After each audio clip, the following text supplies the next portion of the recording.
नारायणोपि विकृतिम याति गुरोः प्रच्युतस्य दुर्बुद्धेः कमलम जलादपेतम शोषयति रविर्न पोषयति।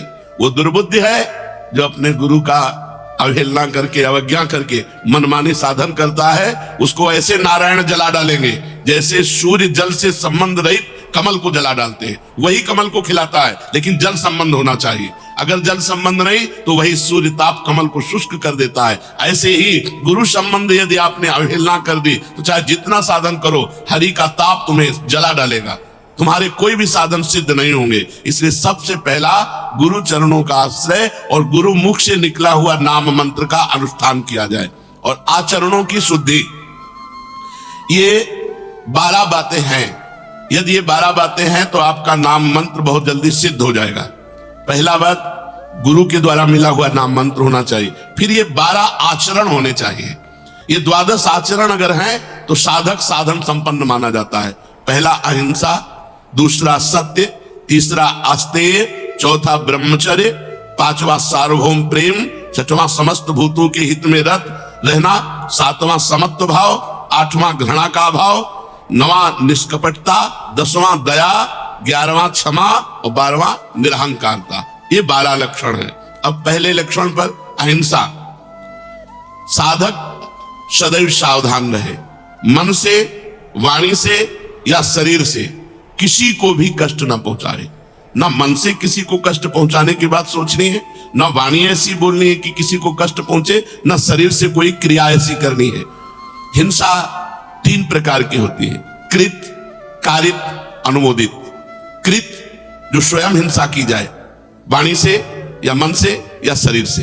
कारित जो दूसरों से करवाई जाए। अनुमोदित जो हिंसा का अनुमोदन। तीनों प्रकार के दोष साधक में नहीं होने चाहिए। ना तो कृत हिंसा होनी चाहिए, ना कारित हिंसा होनी चाहिए कि हम दूसरे से करवा दिया, और ना अनुमोदन, कोई किसी को कष्ट दे रहा है तो अनुमोदन भी नहीं करना। इस प्रकार हमें अहिंसा पे स्थित रहना है, हिंसा का त्याग करना है। दूसरा सत्य। अंतःकरण में, इंद्रियों में जैसा अनुभव किया वैसा प्रिय शब्दों में स्पष्ट बोल देना, उसे सत्य कहते हैं। प्रमाद के वश या लोभ के वश या क्रोध के वश या हास्य भाव में या भय आदि भाव में अंदर की बात का परिवर्तन करके नहीं बोलना। जो अंदर बात आ रही वही बोल दिया, उसे सत्य कहते हैं। अगर साधक में ये लक्षण है तो उसका भजन बहुत जल्दी परिपक्व होगा। तीसरा अस्तेय, जो अपने अधिकार में नहीं है उसमें किसी प्रकार का हम अपना अधिकार न करें। अपने हिस्से की वस्तु खाएं, दूसरे के हिस्से की वस्तु की तरफ हमारी दृष्टि ना जाए। दूसरे के अधिकार की वस्तु ना, अस्ते माने चोरी ना करना, दूसरे के अधिकार की अपने अधिकार में ना लाना, दूसरे के हिस्से को अपने हिस्से में ना लेना। बहुत सावधान रहे, अपने हिस्से की वस्तु का सेवन करे, अधिक नहीं। चोरी किसी की ना करे, जिस पर हमारा अधिकार नहीं उसको हम छुए भी नहीं। चौथा ब्रह्मचर्य। अगर भगवत प्राप्ति करनी है तो ये बहुत जोर का लक्षण है। अगर ब्रह्मचर्य नहीं धारण करोगे तो मन संकल्प विकल्प भोगों का बंद नहीं करेगा। मन संकल्प विकल्प नहीं बंद करेगा तो भजन होगा ही नहीं। वो भजन एक दिखावा होता है, सच्चा भजन होता है ब्रह्मचर्य में। गृहस्थ में भी रहते हुए जो कभी संतान उत्पत्ति के लिए अपनी पत्नी से सहवास करे वो ब्रह्मचारी ही माना जाता है। लेकिन जो पराई स्त्री की तरफ काम दृष्टि से देखना है ये बहुत हानिकारक है। 8 प्रकार के मैथुनों का त्यागी, पीछे वर्णन हुए 8 प्रकार के मैथुनों का। मन, वाणी और शरीर से अपने को ब्रह्मचर्य रखना। शरीर का ब्रह्मचर्य, मन का ब्रह्मचर्य, वाणी का ब्रह्मचर्य, सब इंद्रियों का ब्रह्मचर्य। भगवत प्राप्ति ऐसे थोड़ी होती है। उपासक को बहुत सावधान रहना चाहिए। इतनी गंदगी मची हुई है समाज में, जो सत्संग नहीं सुनते, शास्त्र स्वाध्याय नहीं करते, पशुवत आचरणों में उतरे हुए। अपने आप तो जब प्रश्न के बातें आती हैं तब समझ में आता है कि ऐसे भी लोग हैं। साधकों को चाहिए कि किंचन मात्र भी अपने में त्रुटि न रखे। ब्रह्मचर्य बहुत अत्यंत आवश्यक है। ब्रह्मचर्य के बिना साधना अधूरी मानी जाती है। 8 प्रकार के मैथुनों का त्याग, मन, वाणी, शरीर से पवित्र रखना। सार्वभौम प्रेम, जगत के संपूर्ण जीवों में मेरे भगवान विराजमान है, ऐसी भावना। ये बिना किए सिद्ध नहीं होगे। जो 5वां नंबर है वो सार्वभौम प्रेम। जो भी सामने आया हंस बोले बहुमान दे, बहुत प्यार भरी बात, बोले ना बोले उसमें मेरे भगवान है, ऐसा हमारा प्रेम भाव। सार्वभौम प्रेम सब जीवों के प्रति, चराचर जीवों के प्रति। सब जीवन सुप्रीति, सेवकवाणी भी कह रहे, सब जीवन सुप्रीति रीति निभात अपनी, निष्काम भाव, किसी से कोई चाह नहीं पर सबसे प्रेम का बर्ताव, सबको भगवान की मूर्ति समझकर झुक जाना, सबके सामने दैन्य रहना, सब में भगवान को देखना, यही सार्वभौम प्रेम है। समस्त भूतों के हित में रहना, छठवां संसार के समस्त प्राणियों में स्वामी भाव रखना।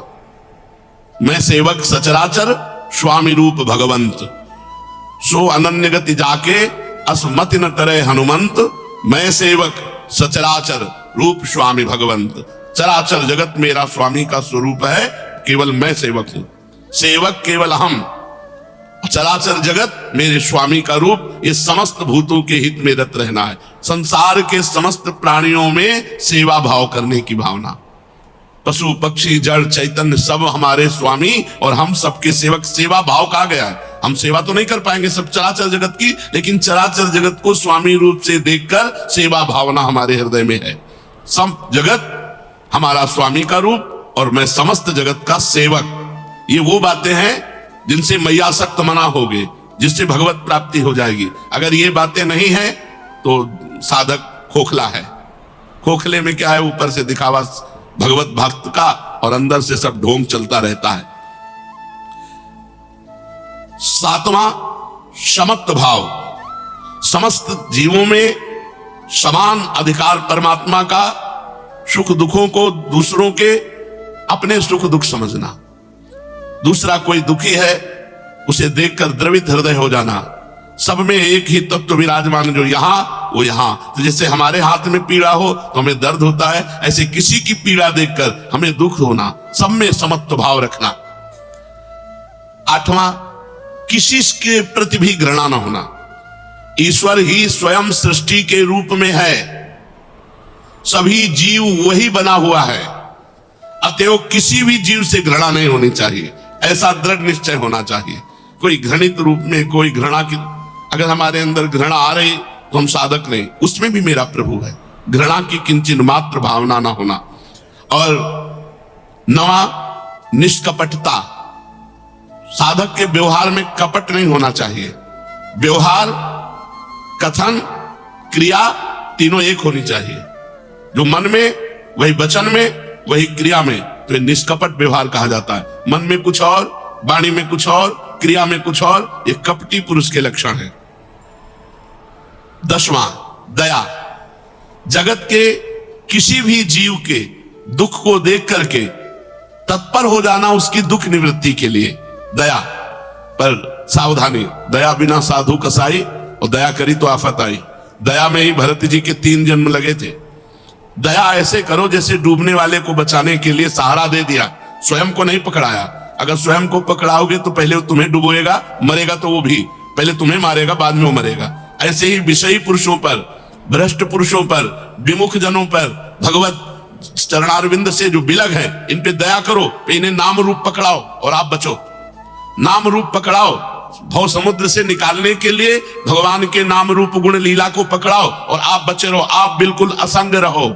दया बिना साधु कसाई, और दया करी तो आफत आई। दया के बिना तो साधुता ही नहीं, पर दया संभाल के करे जिससे अपने आप को परमार्थ से भ्रष्ट ना कर दे। 11वां क्षमा, कोई कितना भी सताए पर उसके साथ हमारा व्यवहार प्रेम में होना चाहिए। ये साधु की साधुता है, ये साधक की साधना है। यदि कोई भी हमारे साथ गलत व्यवहार करता है, गाली देता है, अपमान करता है, निंदा करता है, तो जब हम उससे मिले तो हमारे चेहरे में सौम्यता होनी चाहिए और ऐसे ही मिले जैसे प्रेमी जनों से मिलते हैं। ये याद भी ना रहना चाहिए कि कल इसने हमको गाली दिया था, कल इसने हमारा अपमान, नहीं, सब में प्रभु है। प्रभु प्रेरित चेष्टा हो रही थी, वो तो हमारी परीक्षा हो रही थी, हमें पुष्ट करने के लिए भगवान इसको निमित्त बनाया, इसका कोई दोष नहीं। वो क्षमा, वो हृदय से ऐसे क्षमा कर देता है कि कल किए हुए अपराध की स्मृति भी दूसरे दिन नहीं रहती। वो प्रेम व्यवहार, सेवकवाणी में महाप्रभु के लिए कहा गया, करत जे अनुसहन निंदक तिनहु पे अनुग्रह कियो। जो अनुसहन कर रहे थे, जो निंदा कर रहे थे, उन पर भी कृपा की, प्रेम किया। 12वां निरहंकारता, ये सब साधन करते हुए भी अपने में किसी प्रकार की विशिष्ट भावना का आरोप न जगने देना कि और साधक तो सर से हम थोड़ा कुछ विशिष्ट हैं। नहीं, ये सब साधन के अंग होने पर भी अपने हृदय में अहंकार न आना, ऐसा अभिमान न होना कि मैं तो बहुत अच्छा साधक हूं, ये सारे लक्षण मेरे में हैं। नहीं, ये भगवान के द्वारा गुरु भगवान के द्वारा प्रदत्त है। मैयासक्त मना होने के लिए पहली बात, सिद्ध संप्रदाय से दीक्षित, स्थित और सिद्ध हुए सदगुरुदेव भगवान का वर्ण करना, जो हमारे आचरणों पर शासन करके हमें उपदेश के द्वारा सतमार्ग प्रशस्त कराए। ऐसे सदगुरुदेव का वर्ण, उनके मुख से नाम मंत्र सुनकर निरंतर जपना, और ये 12 सावधानी रखना, अहिंसा, सत्य, अस्तेय, ब्रह्मचर्य, सार्वभौम प्रेम, समस्त भूतों के हित में रहना, समत्व भाव, घृणा का भाव, निष्कपटता, दया, क्षमा, निरहंकारता। यदि हम इस भाव से चले तो हम मैयासक्त मना हो जाएं, हमारा मन सिर्फ भगवान के भजन में डूबने लगे। फिर भगवान ने कहा, मदाश्रया, केवल मेरा आश्रय हो।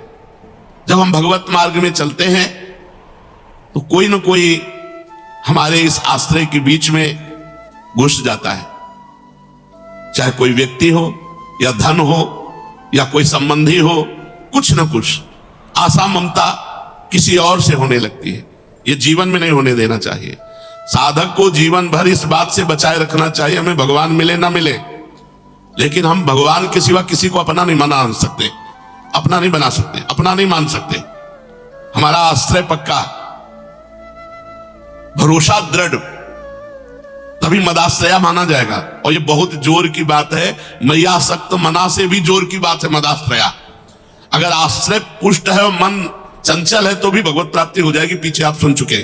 मदाश्रया, मेरी ही आशा, मेरा ही भरोसा, मेरा ही सहारा, मेरा ही विश्वास, सर्वथा मेरे जो आश्रित है उसे मदाश्रया कहते हैं।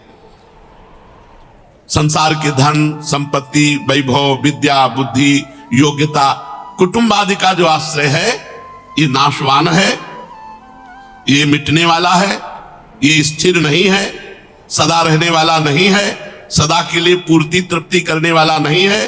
परंतु भगवान का आश्रय कभी किंचन मात्र भी कम होने वाला नहीं, क्योंकि भगवान का आश्रय पहले था, भगवान का आश्रय अब भी है और भगवान का आश्रय आगे भी रहेगा। आश्रय केवल भगवान का लेना चाहिए, किसी विद्या का, धन का, साधना का, कोई बल का, किसी व्यक्ति का बिल्कुल आश्रय साधक के हृदय में नहीं होना चाहिए। योगम युंजन, इसका मतलब होता है अखंड संबंध। मैयासक्त मना, मन मेरे में आसक्त हो, और मदाश्रया, मेरे ही आश्रित हो। अब योगम युंजन माने अखंड संबंध, तो हमारा भगवान से अखंड संबंध था, है, रहेगा, क्योंकि ईश्वर अंश जीव अविनाशी, ईश्वर का अंश है जीव। ममैवांशो जीव लोके जीव भूता सनातना, हम भगवान के अंश हैं तो हमारा सीधा संबंध है। हमारे अंशी भगवान है, भगवान थे, भगवान रहेंगे। ये बीच में जितने संबंध माने हुए हैं इनका त्याग करना पड़ेगा, इनमें केवल भगवान की सत्ता देखनी पड़ेगी। सबकी ममता ताग बटोरी, मम पद मन है बांध बर डोरी। जब तक साधक ये नहीं करता तब तक नाटक चलता रहता है। शुद्ध भक्ति, शुद्ध ज्ञान का मार्ग असंग है, अंदर से असंग है, एकमात्र भगवान का आश्रय और एकमात्र भगवान से संबंध, संबंध भी केवल एकमात्र भगवान से। संत भगवान, गुरु भगवान, जगत भगवान, जितने संबंधी भगवान, भगवान के सिवा कोई नहीं। जो है उनको हटा दो, वहां भगवान को स्थापित करो। पिता भगवान, माता भगवान, भाई भगवान, पुत्र भगवान, पत्नी भगवान, सब रूपों में भगवान है। हमारा एकमात्र संबंध केवल भगवान से। तो योगम युंजन, योगम युंजन, युंजन का मतलब होता है अखंड और योग का मतलब होता है संबंध। यहां जो योग का शब्द का है वो संबंध, अखंड संबंध भगवान से। अखंड संबंध जो भी व्यवहार में आवे केवल भगवान। नाते नेह राम के मनियत सुहृद सुसेव्य जहां लो, गोस्वामी जी ने मीरा जी को पत्र में लिखा था। केवल संबंध, नाते नेह राम के मनियत सुहृद सुसेव्य जहां लो। जितने भी सुसेव्य हैं, बड़े बूढ़े जन हैं, जितने भी सुहृद जन हैं, हमारा एक संबंध रहेगा। ये सब श्री जी के हैं तो हम इनको अपना मानेंगे। श्री जी के नहीं हमारा भाव नहीं बैठता तो असंगो हम, ये प्रभु है हमारे साक्षात, इसी भाव से हम संबंध रखेंगे। नाते नेह राम के मनियत, भगवान के नाते से सारा संबंध। तब योगम युंजन, भगवान कह रहे मेरे समग्र रूप का साक्षात्कार कौन कर पाएगा? तो बोले मैया आसक्त मना, जो मेरे में आसक्त मन वाला है, और मदाश्रया, जो केवल मेरे आश्रित है, और योगम युंजन, जो केवल मेरे से संबंध रखता है। भगवान के साथ जो स्वतः सिद्ध अखंड संबंध है, उस संबंध को मानता हुआ सिद्धि असिद्धि में सम रहता हुआ साधक जब ध्यान कीर्तन भगवान की लीलाओं का गायन श्रवण स्वरूप का चिंतन इसमें लगा रहता है, उसे कहते हैं योगम युंजन। सिद्धि असिद्धि में सम, हमारा कर्तव्य है केवल भगवान की लीला गायन नाम जप नाम कीर्तन भगवत सेवा, ये हम आठों पैर कर रहे हैं। सिद्धि असिद्धि में सम, लाभ हानि में सम, परिणाम में सम, और हमारा प्रभु से संबंध था, है, रहेगा। उसी को गुरु जी ने संबंध जागृत करा दिया, उसी को जागृत कराया है, जो है संबंध उसी का अनुभव कराया कि तुम श्री जी के हमारे यहां संबंधों के लिए भाव है, दास्य भाव है, सख्य भाव है, गोपी भाव है, वात्सल्य भाव है, सहचरी भाव, भाव के द्वारा संबंध जो था, जो है, जो रहेगा, उसे जागृत कर दिया गया। असंशयम समग्रम माम, जिसका मन भगवान में आसक्त हो गया है, मैं आसक्त मना, और जो भगवान के ही आश्रित सहारे है, मदाश्रया, और जिसने केवल भगवान से ही संबंध स्वीकार किया है और किसी से हमारा संबंध ही नहीं है, ऐसा पुरुष भगवान के समग्र रूप को जान लेता है। अर्थात सगुण निर्गुण साकार निराकार जो भी जैसे भगवान है संपूर्ण। भगवान अपने भक्ति की बात कहते कहते अघाते नहीं। ज्ञान मार्ग से चलने वाला तो भगवान को जान सकता है, परंतु भक्ति मार्ग से जो जान चला तो भगवान के समग्र रूप को जान जाता है। निर्गुण सगुण निराकार साकार तत्वबोध भगवत साक्षात्कार सब कुछ। अपने इष्ट का जिस रूप में दर्शन करना चाहता है उस रूप में उसको दर्शन हो जाते हैं। इसमें खास बात समझनी है जो बड़ी कठिन है, केवल भगवान में आसक्ति। यहां शरीर में आसक्ति है, भोगों में आसक्ति है, रिश्ते नातों में आसक्ति है, धन में आसक्ति है, क्या क्या, ये सब नाम जप से दूर हो जाएगा। आप चिंता ना करो, गुरुमुख से मिले हुए नाम जप पर ध्यान दीजिए और नाम जप का प्रभाव देखिएगा कि आपको सब जगह से अरुचि करवा देगा। अंदर ही अंदर, बाहर कोई जान न पावे कि आपको अरुचि है, कि ये इस कोटि के भक्त है, ऐसा कोई जान न पावे। ऐसी चेष्टा करो। व्यवहार एक साधारण और स्थिति असाधारण। आसक्ति केवल मेरे में ही हो, आश्रय केवल मेरा ही हो, संबंध केवल मेरे से ही हो, तो समग्र रूप से मेरे को जान लेगा। ऐसा कहने में भगवान का तात्पर्य है कि अगर साधक की आसक्ति भोगों में है और आश्रय रुपयों का है और संबंध कुटुंब से है, मेरा भगत नहीं, ढोंग हो रहा है। इस श्लोक में तीन बातें बहुत जोर की है, आसक्ति, आश्रय और संबंध। मय्यासक्त मना मदाश्रया योगम युंजन। तो असंशयम समग्रम माम, संशय न करो, वो मेरे समग्र रूप को जान जाएगा। बस तीन बातें करनी। मय्यासक्त मना होने के लिए आज चर्चा हुई कि पहले गुरुदेव भगवान के शरण में होकर उनकी आज्ञा के अनुसार उनसे मिला हुआ नाम मंत्र उपासना, साइड में हमारे जो आचरण होने चाहिए वो कैसे होने चाहिए वो 12 बताए। इससे हम मय्यासक्त मना हो जाएंगे। बार बार नाम जप करने से, बार बार मंत्र जप करने से जो मन विक्षेप को प्राप्त होता है वो विक्षेप रहित होकर के प्रभु के नाम रूप में लग जाता है। आश्रय ढूंढो, कहीं और कोई आश्रय तो नहीं है। भगवान तीन बातें जोर से कह रहे हैं, मेरे में आसक्ति, मेरा ही आश्रय और मेरे से ही संबंध। तीन बातें देख लो। अगर तीन बातें हैं तो तुम सच्चे सन्यासी, सच्चे वैरागी, सच्चे भक्त, चाहे गृहस्थ हो चाहे विरक्त हो। आसक्ति भगवान में, यहां तो छोटी छोटी वस्तुओं में आसक्ति हम कर लेते हैं। आसक्ति का मतलब होता है जिसके बिना रहा ना जाए, जिसके बिना जिया ना जाए। ये केवल भगवान से होना चाहिए। किसी भी वस्तु में हो सकती है आसक्ति, किसी व्यक्ति में, किसी से भी हो सकती है, कहीं आसक्ति नहीं होनी चाहिए। इसलिए जीवन में कभी हमने नियम से 10 दिन कोई वस्तु सेवन नहीं की। अगर कुछ भी सेवन किया तो उसे छोड़ दिया बीच में, हम आश्रय नहीं लेंगे। कि अब हम चाय के बिना जी नहीं सकते, अब हम दूध के बिना जी नहीं सकते, अब हम इसके बिना नहीं जी सकते, ऐसी कोई वस्तु नहीं रखना। आश्रय नहीं बनना चाहिए कि जीवन में अब इसके बिना हम नहीं जी सकते, वो केवल भगवान होने चाहिए। भगवान के सुमिरन के बिना हम जी नहीं सकते, वो ऐसा अभ्यास होना चाहिए। और आश्रय किसी का भी नहीं, अंदर से देख लो तभी भक्त माने जाओगे। तीन बातें हो, हमारी आसक्ति भगवान में हो, हमारे आश्रय भगवान हो, और हमारा संबंध ही केवल भगवान हो, केवल भगवान, चाहे गृहस्थ हो चाहे विरक्त हो। अगर ये तीन बातें हैं तो निश्चिंत हो जाओ, तुम सिद्ध हो जाओगे, भगवान को प्राप्त हो जाओगे। अगर आसक्ति भोगों में, आश्रय रुपए का, संबंध कुटुंब से, तो चाहे कर्म योग कर लो, चाहे ज्ञान योग कर लो, चाहे ध्यान योग कर लो, चाहे जिस योग का अभ्यास कर लो, भगवत प्राप्ति नहीं होगी, भगवान को नहीं प्राप्त कर पाओगे, भगवान को नहीं जान पाओगे। ये सबके लिए है, जितने योग हैं सब योगों के लिए ये तीन बातें हैं। अगर ये तीन बातें नहीं तो पाखंड है, दंभ है, नाटक है, वो भगवत प्राप्ति नहीं कर सकता। क्या? आसक्ति भगवान में, आश्रय भगवान का, और संबंध भी केवल भगवान से। वो मेरे समग्र रूप को जाएगा, क्योंकि मेरे में ही प्रेम होगा और मेरा ही आश्रय है और मेरे से ही संबंध है। अब उसका काम बन गया। गुरु कृपा से नाम मंत्र के द्वारा आसक्ति प्रभु में करनी है, और गुरु कृपा से केवल भगवान का भरोसा रखना है, केवल भगवान का आश्रय रखना है, वो अंदर से केवल संबंध भगवान से रखना है। फिर देखो भजन करो या ना करो, अपने आप भजन होगा, क्योंकि आसक्ति, आश्रय, संबंध, इन्हीं में मन जाता है हमारा जगत में।